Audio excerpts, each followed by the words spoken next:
Welcome to episode number 31, where I'm going to talk to you all about alcohol, friend or foe. So, this is a courageous podcast. Normally, I'm hanging to bring all this content to you, but today I feel a bit reserved about sharing this content. So, I know it's going to be a courageous share. It's deep and honest. It's my own perspective, but I just want to put it out there because it's been sitting on my mind quite deeply this week, and it might be for you as well. So, I know when I look back in my journals over years, there are times where I have had regret in my life. And I could say 99.9% of the times where I've regretted my behavior or actions, it's because I've had way too much alcohol. So that's a pattern that's been coming up in my life. I can remember it in my late teens. I can remember it in my early 20s. I can remember it for just tiny windows in my 30s and like in little speckles over my 40s, but it's still with me decades later. And so it's really, really been on my mind quite strongly over the last week. So if you do watch my stories and you're watching this when we drop it, so you're watching this on YouTube or listening on all your favorite platforms in July 2021, it's just recently been my husband's birthday. So we had, planned to have a beautiful dinner and then go out dancing and prepared a beautiful night, had the children with us, and then they're going home with the babysitter and that kind of thing. But interestingly, I had an opportunity to have an alcoholic cocktail, espresso martini, which is my favorite, and it really just tipped me over the edge. From there, I did not make any conscious decisions around the amount of alcohol I was drinking, and things got out of hand really quickly. So, as I have worked on my well-being and managing my behavior, and then understanding my needs and what needs are driving my behavior over the years, I've got to understand alcohol and what I love about alcohol, and how sometimes I see it as a friend and sometimes how I see it as a foe.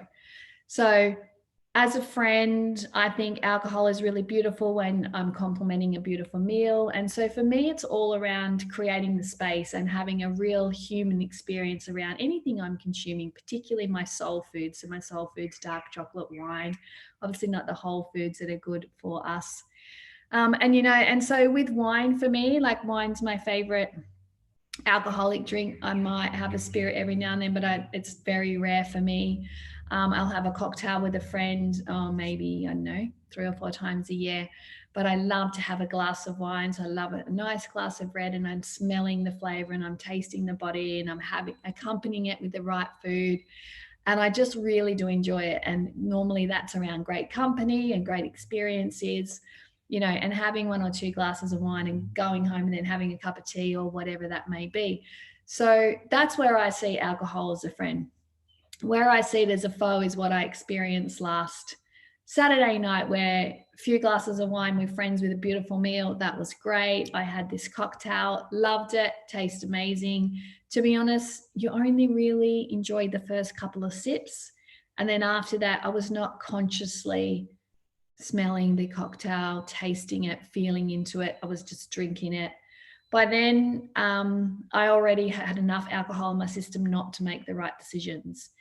So I know that reflecting on it. And so after that, I was just drinking, not consciously or mindfully, what tasted good, what felt good, buying drinks for everyone else, having fun in abundance and play and dancing, which is all really beautiful.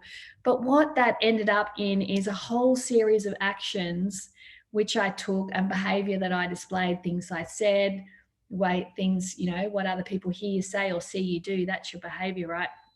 Language, so said things that I didn't mean or didn't want to say, behaved in ways that I wouldn't normally behave, did some things that I would consider dangerous, like swimming when I don't really have any recollection of swimming. There's hours of the evening that I can't recall properly. All these things, and this is where I think for me it really becomes a foe.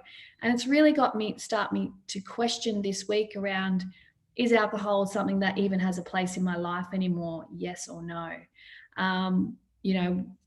It led me on that day to put myself in dangerous situations, my family in different dangerous situations, even though nothing happened. It's possible. So I haven't beat myself up about it, but there is a time where we can sit there and start to think around, is alcohol a friend or foe for us? So I just invite you this week to feel into that. I'm also going to just pause this recording because my little darlings are going to come in now. So give me a sec. So whether alcohol is a friend or a foe for you, that's only you can answer that question. If you are really struggling with alcohol and you need some help, I do have some links in the show notes there of the organizations that I recommend. And I do know lots of beautiful sober coaches who work with men and women to really focus on this, particularly when alcohol is destroying your life. So friend or foe, I look at it as a friend if it's bringing joy into my life, light, quality relationships, enhancing my life, then I see it as a friend. If it's impacting on my quality of sleep, how my body's feeling, my relationships, my capacity to be the mum I want to be, the wife I want to be, the leader I want to be, the business owner that I want to be, the friend I want to be, then it's foe. So what to do if you're finding that alcohol is a foe? Obviously, the first thing is definitely get help if you need help. One of the other things we can do is start to think about, why am I drinking alcohol? So I had a lot of clients who were coming to me saying, I'm having a glass of wine every night. I want to stop that. So they're looking at good, bad, and trying to move into behavior management. So what I often do with them is say, let's look at your needs, because needs will always trump our behavior.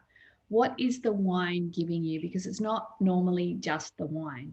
Normally it's the thing. So a lot of my clients that were drinking every night, it was really about their day's busy, their kids are busy, everything's crazy, and they just pour themselves a glass of wine. And what it's actually giving them is certainty. They know in that moment, for the next 5 minutes, they are just going to have that glass of wine. And what we do is we're removing all the uncertainty and bringing more certainty back into our lives, more control. It's a bit like the cigarette. Oh, I just need to light a cigarette to relax. Cigarettes don't actually relax you. They don't relax your body. There's an adverse effect, right?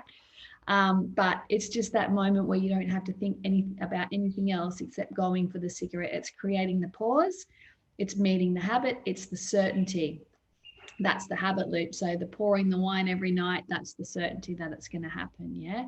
So what else can give you certainty? What else can give you that time out? Could you run a bath? Could you go for a walk? Could you phone a friend? Could you make yourself a nice cup of tea? There we go. So then we're looking at meeting the need and not changing the behavior, good, bad, because we do bust out. Our needs will trump our behavior. Another thing we do with our clients, and that's worked really well for me, is setting intentions around alcohol. So my intention would be to drink no more than 2 days a week, and in those times have no more than 2 glasses and not within 2 hours of bed. So then I'm not drinking to excess. I'm giving my body a rest for 5 days a week. I'm not impacting my quality of sleep. And then in my mindset, it's friend. So everyone will have different opinions. Everyone will have, will judge whether I should or shouldn't have discussed this, whether I should have put myself out there to be criticized or not. It doesn't really matter. The fact is, it's been on my mind, and I always share content that's honest and real for me at that time. And if it's in my mind and I've been thinking about, do I have a problem? Do I not? What's working for me? What's not? No doubt others are too. And so I just thought I'd give you some ways that I've been thinking about it, how I've been exploring it, some of the tips and techniques that I use, and also giving you a link to those that I think are really powerful. So you'll see all that in the show notes. Take care and God bless. And look forward to bringing you episode number 32 next week. Bye.